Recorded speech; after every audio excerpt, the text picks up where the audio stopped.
teman-teman terkait dengan penyerangan oknum TNI ke polisi di Tarakan, ini ada beberapa motif yang sudah kita rangkum ya. Ini kita rangkum. Itu ada 10 ya. Ada 10 ya motif dari penyerangan ya, kejadian penyerangan.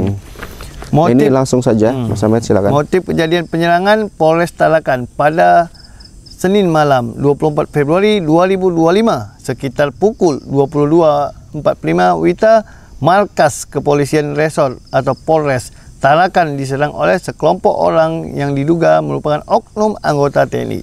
Yang pertama, solidaritas dan dendam terhadap rekan satu kesatuan.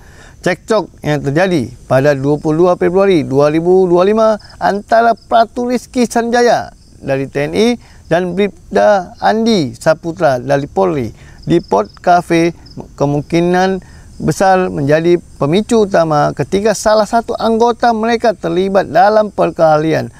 Rasa solidaritas di antara sesama anggota kesatuan TNI mendorong mereka untuk melakukan tindakan balasan terhadap pihak kepolisian.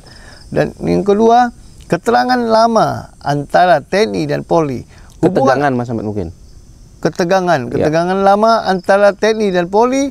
Hubungan antara TNI dan Polri di beberapa daerah kerap mengalami gesekan, terutama dalam hal kewenangan dan kewibawaan institusi masing-masing. Perselisihan kecil sering kali berujung pada konfrontasi besar akibat rivalitas yang sudah ada sebelumnya. Insiden di Tarakan ini bisa saja merupakan puncak dari ketegangan yang telah berlangsung lama. Oke Mas Ahmed, saya mau tanggapi gini ya. Polisi dan Polri ini dibayar ya. Ya, betul. Dibayar oleh pemerintah, oleh negara dari uang rakyat. Ya. Ya seharusnya tidak seperti ya mohon maafnya ormas-ormas. Betul. Gitu ya. Mereka ini lebih terhormat. Pasti, karena mereka di atas dari ormas-ormas. Dan yang paling penting adalah mengayomi rakyat. Tapi kan ini mereka yang sudah dibayar sama negara tanpa perlu khawatir antara gajian gak gajian itu nggak mungkin gitu. Pasti akan gajian terus. Pasti. Kan gitu. Belum lagi tunjangan-tunjangan yang lain. Saya mau ingatkan gini, pertikaian ini memalukan. Ya, penyerangan ini memalukan. Seharusnya ini tidak terjadi. Pasti. Ya. Karena ini menambah citra buruk di antara keduanya. Kalau itu pasti. Ya kan pasti gitu. citra buruk ya, karena makanya sama-sama aparat negara. Makanya di sini harus ditindak tegas nih sama pimpinan-pimpinannya. Betul. Kan gitu. Kayak Kapolri harus dia tegas dengan anggotanya. Panglima TNI dan Panglima TNI juga harus tegas sama anggotanya. Dan atau serahkan langsung sama pihak tertinggi dari Propam. Karena itu yang bisa menangani masalah keributan di aparat. Yang ketiga, kurangnya mekanisme penyelesaian konflik internal. Jika konflik antar anggota TNI dan Polri tidak segera diselesaikan secara profesional, maka rasa ketidakpuasan bisa berkembang menjadi tindakan main hakim sendiri. Tidak adanya mediasi atau solusi yang efektif setelah insiden di Port Cafe dapat memperburuk situasi dan memicu aksi balas dendam. Yang keempat, pengaruh alkohol dan emosi yang tidak terkontrol.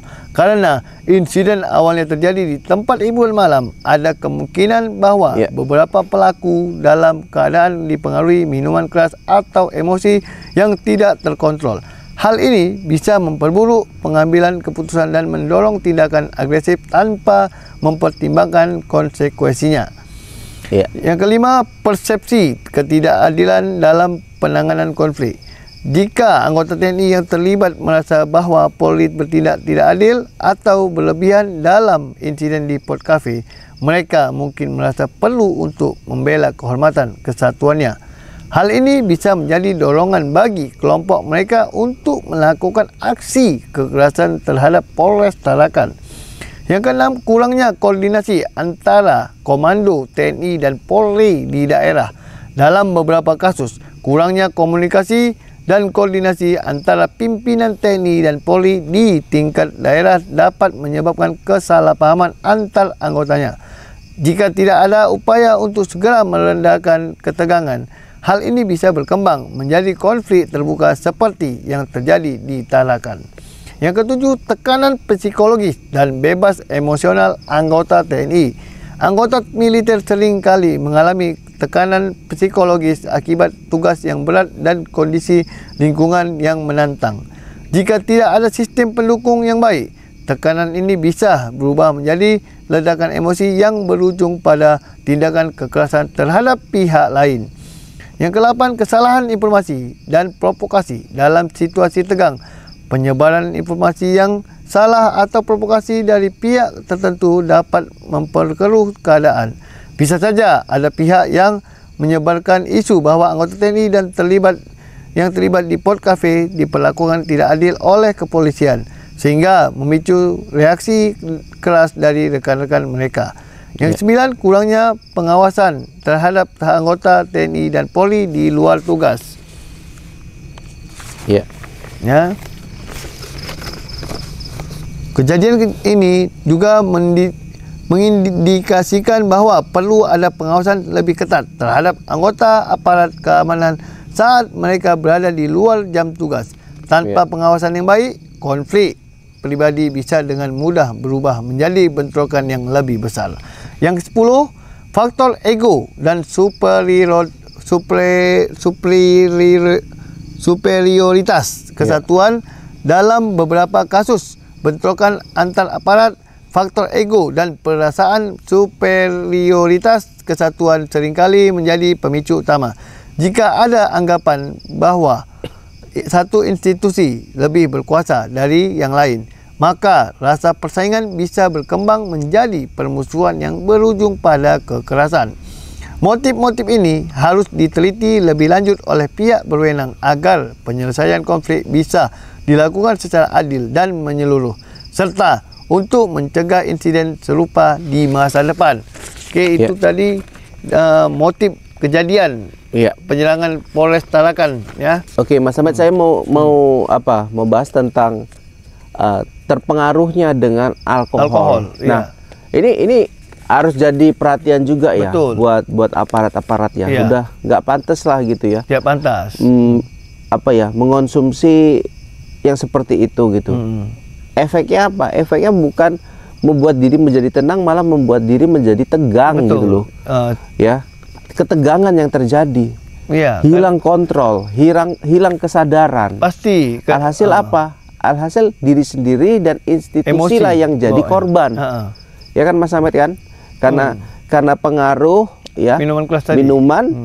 Yang beralkohol, hilang kesadaran, mengakibatkan hal-hal yang tidak diinginkan terjadi. Betul. Padahal kalau dibilang si oknumnya itu terpengaruh minuman itu. Keras. Nah, jadi seharusnya di sini harus lebih dewasa juga, ya kan? Bukan bermaksud ingin merendahkan oknum ini, tetapi dia karena terpengaruh, wajarlah kalau misalkan diperingatin atau ditegur gitu ya. Tapi kalau kondisinya dia lagi tinggi kemudian ditegur dia nggak terima, itulah yang terjadi, Mas Ahmad. Ya, karena itu di luar kesadaran. Kalau sudah kena alkohol ini, apalagi sudah mabuk berat. Mabuk berat ya. Siapapun asal disenggol. Ada lagunya nggak tuh Mas Ahmad? Mabuk berat itu, mabuk. Mabuk berat itu udah parah itu, udah nggak bisa apa-apa lagi. Pantang disenggol sedikit dan ditegur lembut pun dia mau menghantamnya. Kayak seperti TNI. Jangankan yang oknum TNI yang di tempat kafe tadi, jangankan dia kondisi mabuk, tidak mabuk saja, sifat TNI ini emosinya luar biasa kalau disenggol. Apalagi keadaan emosi makin menjadi. Oke, Mas Ahmad. Jadi untuk pesan lagi sekali lagi untuk bapak-bapak kepolisian dan TNI yang ada di Tarakan, kalau bisa rukun dan damai, jangan sampai kita bisa memalukan negara Republik Indonesia. Okey, sampai di sini dulu. Wabillahi taufiq wal hidayah. Assalamualaikum warahmatullahi wabarakatuh.